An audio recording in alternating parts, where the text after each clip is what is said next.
जय जगन्नाथ जी की। पिछले वीडियो में आपको बताया वास्तु दोष क्यों बनता है, कैसे बनता है।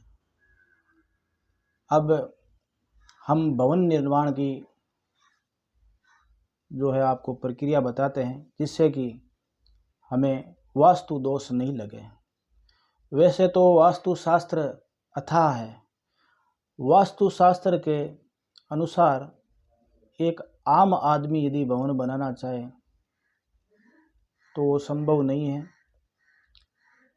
हम वास्तु शास्त्र से भवन निर्माण करेंगे तब तो कोई न कोई वास्तु शास्त्रज्ञ आएंगे, आचार्य, और उसमें कुछ न कुछ त्रुटि निकाल ही देंगे।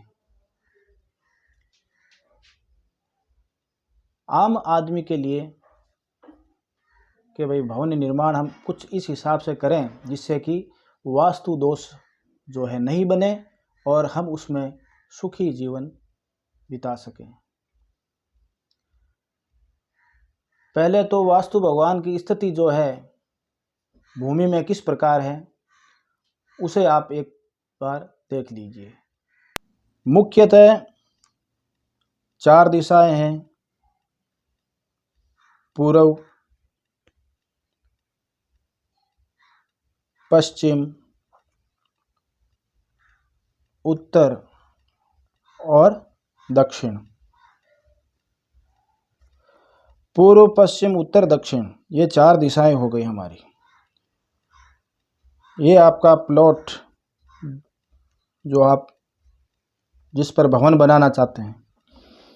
पूर्व और उत्तर का जो कोण है इसे हम ईशान कोण कहते हैं। उत्तर और पश्चिम का जो कोण है ये हो गया आपके वायव्य। पश्चिम दक्षिण का जो कोण है वो हो गया आपके नैऋत्य।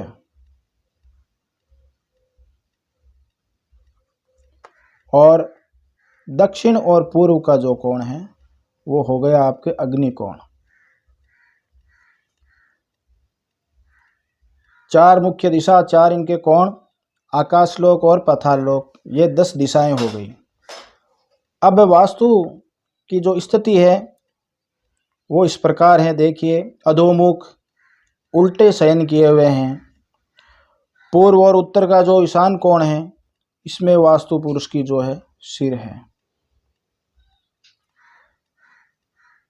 उत्तर और पश्चिम का जो वायव्य कोण है उसमें इनका लेफ्ट हैंड है।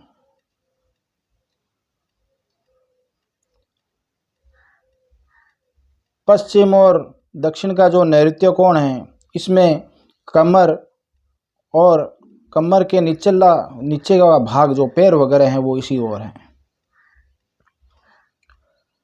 अब बात करते हैं अग्निकोण की।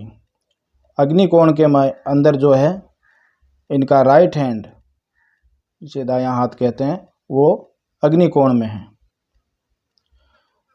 तो अब हमारे भवन का द्वार चाहे पूर्व की हो, उत्तराभिमुख हो, या पश्चिम की तरफ हो, या दक्षिण की तरफ, हमें ध्यान ये करना है कि अपने प्लाट के अंदर पूर्वाभिमुख, पूर्व की ओर मुख करके खड़े हो जाइए। अग्निकोण, जो अग्निकोण घर का बनता है उसके अंदर आप भोजनशाला, रसोई का निर्माण कर दीजिए। और पूर्व और उत्तर जो ईशान कोण बन रहा है उसमें जो है घर के अंदर भूमिगत जो है जल संग्रह, जिसे टैंक, हौज, टांका जो भी है वो इस ईशान कोण में। भगवान का पूजा गृह घर के अंदर है, वो भी ईशान कोण के अंदर आप करिए। वायव्य कोण जो है इसमें आप गेस्ट रूम, अतिथि जो घर पर आते हैं उन्हें जो है बैठाने के लिए जो गेस्ट रूम बनाते हैं, हम अतिथि कक्ष बनाते हैं, वो वायव्य कोण में बनाइए। अब रहा आपके नैऋत्य कोण।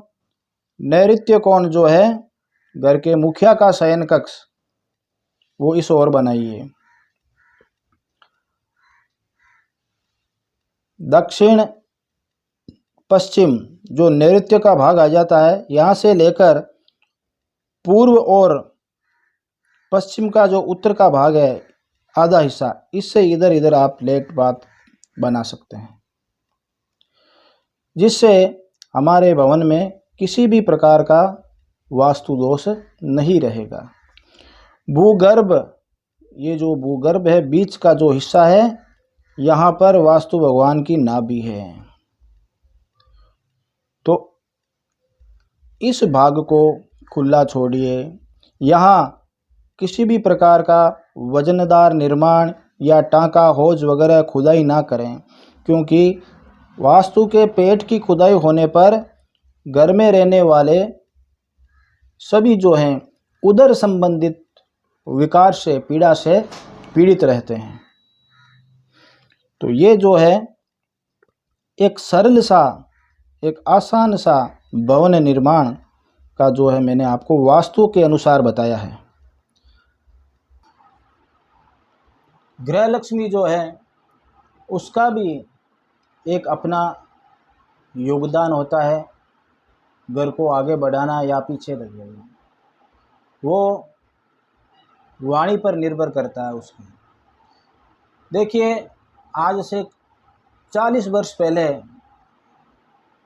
आप जाकर देखिए, जो आपके घर में 60-70 वर्ष के जो महिलाएं हैं, माताएं हैं, उनसे आप पूछिए कि हमारे घर पर जो कोई भी वस्तु 1-2 समय की बचती थी, रहती थी, तो वो उसे मंगाने के लिए क्या शब्दों का प्रयोग करते थे।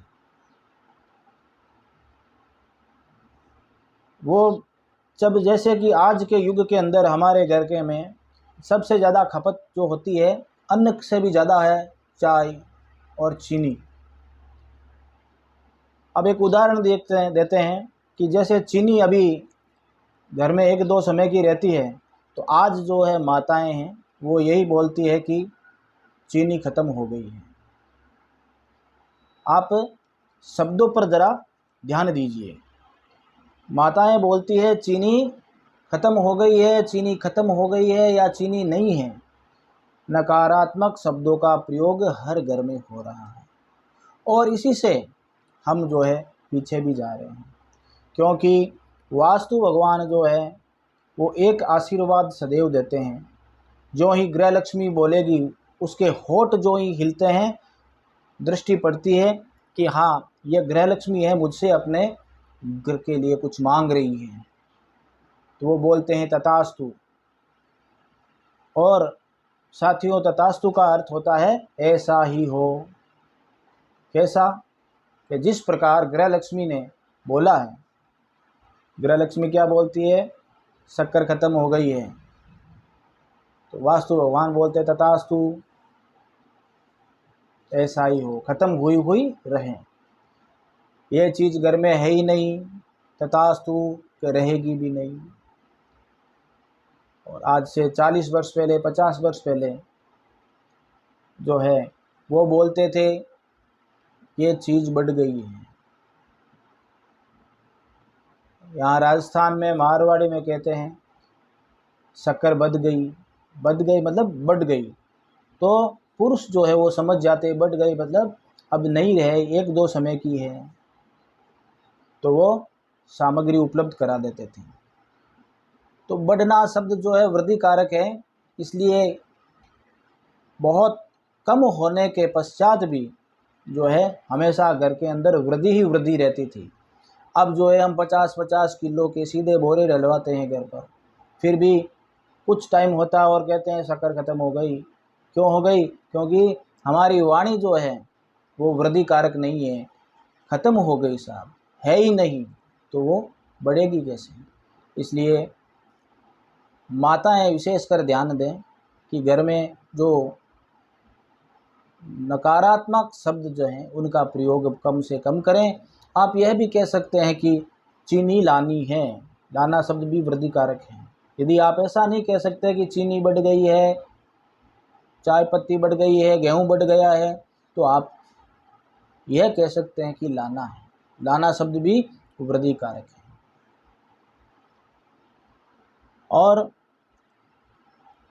पुरुष या बच्चे चाहे वो कैसा भी बोले, कुछ भी कहें, उससे वास्तु भगवान पे कोई असर नहीं होता।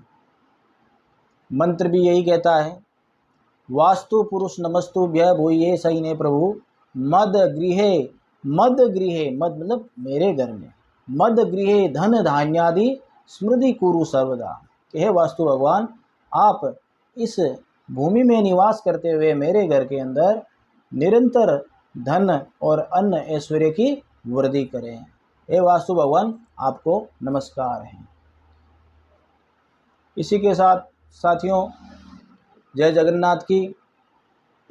अगले वीडियो में मैं आपको प्राचीन कुछ इमारतों का बताऊंगा कि हाँ, वास्तु जो है, शास्त्र जो है वो आज का नहीं है, बहुत ही प्राचीन है। ज्योतिष भी बहुत प्राचीन है, पर कुछ बीच में जो है आक्रांताओं के कारण इसमें हम जो है पीछे रह गए हैं। इसी के साथ पुनः आपका अभिवादन और नमस्कार। आपको जो ये वीडियो अच्छा लगे तो इसे शेयर करें, सब्सक्राइब करें और बेल आइकॉन का बटन दबाएं। जय जगन्नाथ।